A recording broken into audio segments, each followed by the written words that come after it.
Children, as you are aware about the meaning of the term factors, now you need to learn the properties of factors also.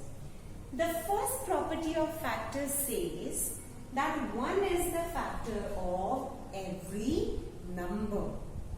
Whatever number you take, 1 is going to divide that number exactly or completely, which means without leaving any remainder.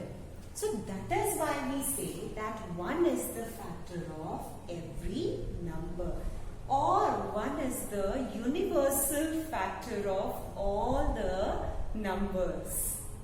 Now let me explain this with the help of an example. For example, if I write 2 divided by 1, the quotient will be 2 itself and the remainder will be 0.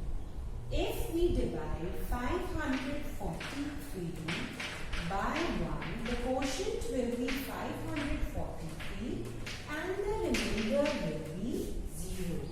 Similarly, if I say 1241 divided by 1, the quotient will be 1241 and the remainder will be 0. So, with these examples, what do we observe?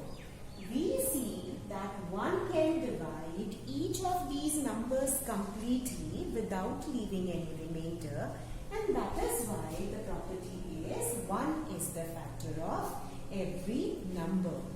In other words, I can also say that 1 is the first and the smallest factor of every number. Like if I say write the factors of 4, so we always begin with 1 into 4. Next is 2 into 2. The moment we see repetition, we stop writing the factors. So what do I observe? The factors are 1, 2 and 4. So the first factor or the smallest factor of every number is 1. Have you all understood? Shall we move to the next property? The next property says every number is the factor of itself, which means every number divides itself completely. For example,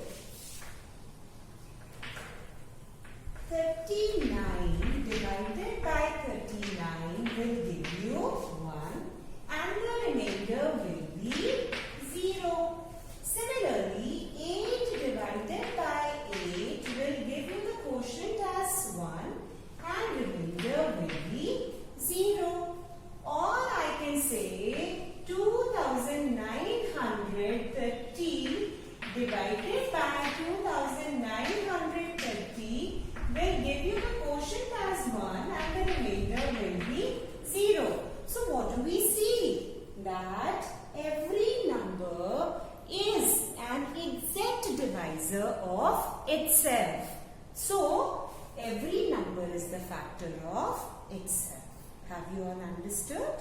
Now, when you were finding all the factors of given number, you might have seen at the end, the last factor always came as the given number only. Fine.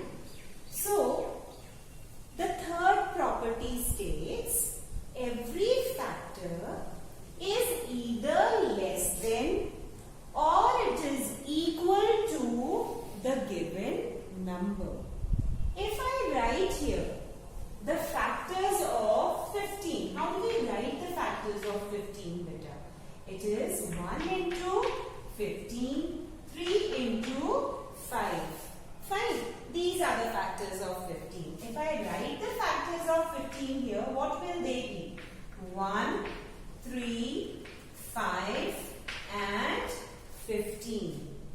So again I would bring to your notice the smallest, the first factor is always 1. But just observe that these factors 1, 3 and 5, they are smaller than the given number 15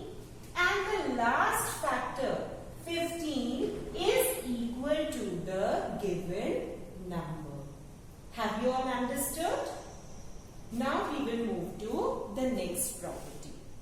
The last property of factors states there are finite number of factors of every number. Finite means countable, or we can say limited also. Every number has got fixed number of factors. If I talk about counting number 1, then it has got only one factor.